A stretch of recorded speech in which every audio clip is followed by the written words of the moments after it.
네, 위원님이 또 이제 개인적으로 기쁜 일로 잠시 방송을 쉬어간다는 이야기를 해주셨으니까 너무 아쉬운데 그럼 베스트 스탁에서는 사실 종목 분석을 저희가 하는 시간이잖아요. 이러한 팁들을 방송에서 들을 수 있는 시간이 얼마 안 남아서 오늘 좀 더 필기를 잘해야겠다는 생각이 들었는데 아까 4개 종목 아예 대놓고 이야기해 주셨잖아요.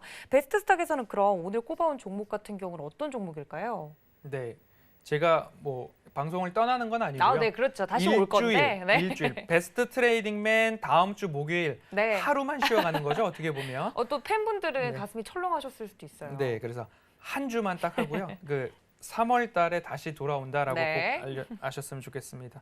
오늘 제가 준비해온 베스트 스탁 세경 하이테크입니다. 세경 하이테크고요. 세경 하이테크를 이제 생소해 하시는 분들도 있으실 거예요. 어떤 종목이냐면 제가 설명을 드리면 휴대폰 필름이나 모바일용 제품들을 생산할 때에 그 접합용 부품들을 생산하는 접착제도 있고요. 필름도 있고요. 그런 필름류 쪽으로 특화되어 있는 기업입니다. 그래서 휴대폰 부품주라고 분류가 되어 있고요. 옵티컬 필름이라고 해가지고 예전에는 저희가 휴대폰을 사면 또 별도의 보호 필름을 사서 붙이거나 그쵸. 이제는 강화 유리를 붙이거나 했습니다.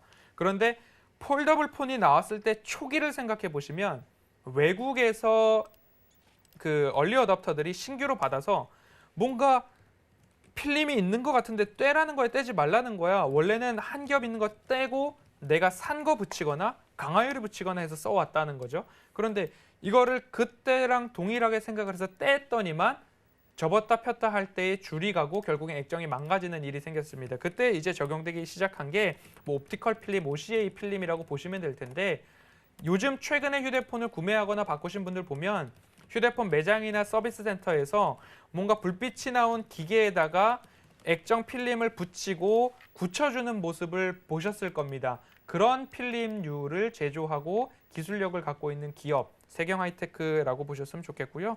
그리고 데코 필름이라고 하면 휴대폰 후면에 색깔을 내는 그러한 필름, 플라스틱에 색깔을 입히거나 플라스틱에 글씨를 쓰거나 텍스트를 새기는 그런 기술력을 갖고 있는 기업입니다. 그리고 플래그십 모델, 최상위 고가 휴대폰들 보면 후면이 유리로 되어 있습니다. 휴대폰을 떨어뜨리거나 깨뜨려 보신 분이라면 아실 겁니다. 뒷면도 유리로 되어 있는 휴대폰들이 꽤 많은데요. 유리는 가격이 높고 고급 플래그십 모델에만 적용이 되고요. 중저가 모델에는 이제는 글라스틱이라고 해서 글라스와 플라스틱을 합성한 글라스틱, 유리처럼 보이지만 플라스틱입니다. 그래서 가격도 저렴하고 중저가 보급형 핸드폰에 이렇게 적용이 되는 그런 부분으로 좀 보시면 좋을 것 같습니다. 세경 하이테크는 상장 이전부터 삼성전자 부품 협력사였습니다. 삼성 디스플레이 1차 협력사이기도 하고요. 중국의 화웨이가 미국의 제재로 인해서 휴대폰 생산이 거의 이제 호황기와 비교했을 때는 거의 이제 생산을 안 할 만큼 엄청 쪼그라들었는데 거기에 대한 반사 수혜를 어디서 보느냐? 중국의 오포라는 기업에서 그 많은 물량들을 대부분 가지고 갔다라는 이야기들 나오고 있습니다. 그래서 세경 하이테크가 납품하고 있는 회사 삼성전자, 삼성 디스플레이 그리고 오포사 이렇게 보시면 좋을 것 같습니다. 그래서 말씀드렸듯이 휴대폰 필름류다라고 생각을 해주시면 좋을 것 같고요. 그리고 납품하는 회사가 삼성전자, 삼성 디스플레이가 제일 많다, 협력사다라고 보시면 좋을 것 같습니다. 이제 시간 관계상 제가 허반석의 모멘텀 체크리스트에 하나하나 대입하면서 세경 하이테크에 대한 이야기를 이어가 보도록 하겠습니다. 먼저 첫 번째입니다. 차트상 저위험 구간인가라는 부분을 보시면요. 차트상 초반에 하단부 2019년도입니다. 상장할 때죠. 그리고 코로나 팬데믹일 때 한 번, 그리고 이제 작년 11월부터 한 번, 그리고 지금 최근에 한 번 이렇게 모습들이 나오고 있습니다.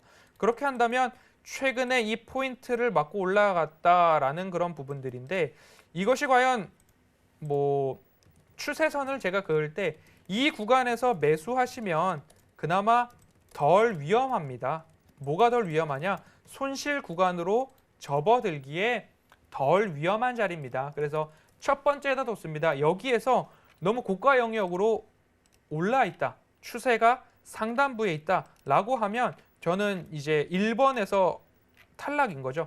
이렇게 추세를 그어놓고 현재 이 구간에서 매수를 한번 하실까요? 라고 이야기를 하진 않는다는 거죠. 결국엔 이 기업이 어떻게 될지 모르기 때문에 장기간의 추세선상 하단부에 있다라고 하면 그 하단부에서 필터링을 하실 수 있는 겁니다. 종목들 하나하나 끝까지 다 살펴보고 1, 2, 3, 4, 5, 6번 다 체크해보고 이 종목은 사지 말아야 되네 라고 결정을 하시는 게 아니라 추세선 하나 딱 그려놓고 저위험 구간이다 라고 생각을 하시면 그 다음 단계로 넘어가 볼까 라고 하시는 거죠. 그래서 그 다음 단계 숫자로 확인되는지 매출과 영업이익 뭐 덩달아서 수급까지 있으면 더 좋겠죠. 그래서 이제 이 세경하이테크의 재물을 보면 상장 초기부터 영업이익을 300억 이상 그리고 200억 이상 내다가 20년도에 결국 이제 적자를 전환을 했습니다. 20년도 이제 코로나 팬데믹 영향도 있었죠. 그리고 교체 주기가 휴대폰도 쪼그라들었습니다. 그런데 제가 연말 강연회와 설 연휴 강연회를 통해서 그리고 무료 방송에서도 늘 말씀드렸던 섹터 있죠. 스마트폰 시장이 늘어납니다. 그리고 OLED 시장도 늘어납니다. 그리고 폴더블 폰 시장도 앞으로 2, 3년간 어마어마한 시장 확대가 전망되고 있습니다. 라고 말씀을 드렸습니다. 그 기업들 중에 하나가 세경하이테크이기 때문에 말씀을 드린 거고요. 그렇다고 한다면 올해의 영업이익은 어떻게 되는가? 280억을 전망하고 있습니다. 추정치고요. 280억이라는 금액은 영업이익은 2019년보다는 많고 2018년보다는 조금 적은 금액입니다. 그래서 2019년도의 차트가 어땠는가라고 한번 보면 2019년도에 영업이익과 매출이 반영되는 구간이 이 정도입니다. 그래서 적어도 3만 원 정도는 목표가로 산정을 해볼 수 있지 않을까라는 단순한 생각을 한번 해볼 수 있고요. 그래서 영업이익과 매출액 늘어난다. 매출액은 전년 대비 36% 증가하고요. 그리고 영업이익은 3,600% 늘어나는데 왜? 전년도가 적자를 조금 넘어선 8억 정도의 흑자를 냈기 때문에 200억 하던 회사가 8억 냈다가 다시 이제 300억 가까운 영업이익을 내겠다라는 전망이 나오고 있습니다. 시장 자체가 커지는 그런 흐름이다라고 좀 보셨으면 좋겠습니다. 시장이 커지는 섹터, 스마트폰, OLED, 폴더블 말씀드린 것 중에 스마트폰과 폴더블 폰에 특화되어 있는 부분이다라고 좀 보시면 좋을 것 같습니다. 그리고 이제 세 번째죠. 여기까지 됐으면 이 기업의 이 추세를 이어갈, 상승을 이어갈 모멘텀은 무엇인가에 대한 부분입니다. 공시를 한번 살펴보시면 최근 공시 중에 공장 건설에 대한 부분들이 있습니다. 공장 건설, 신규 공장 신설, 설비 투자인데요. 투자 목적이 신규 제품 생산 시설 확보입니다. 시간 관계상 빨리 말씀을 드리면 200억 중에 설비 20억, 폴더블 장비 구입 80억, 글라스틱 장비 구입 100억입니다. 휴대폰만 납품하던 회사가 현대자동차 내장재에 이 글라스틱을 OCA 필름을 납품을 하는 것 아닌가라는 강한 의심이 들고 있는 상황입니다. 그리고 여러 가지 보고서, 리포트를 보면 그 이야기도 나와 있기 때문에 납품하는 회사가 삼성전자, 삼성디스플레이, 중국의 화웨이를 이제 넘어서는 오포, 그리고 현대자동차 이 정도 된다라고 좀 보시면 좋을 것 같고요. 결국엔 허반석의 모멘텀 체크리스트 1, 2, 3번에 적합했기 때문에 오늘도 이 종목으로 베스트 스탁 제시해 드리도록 하겠습니다.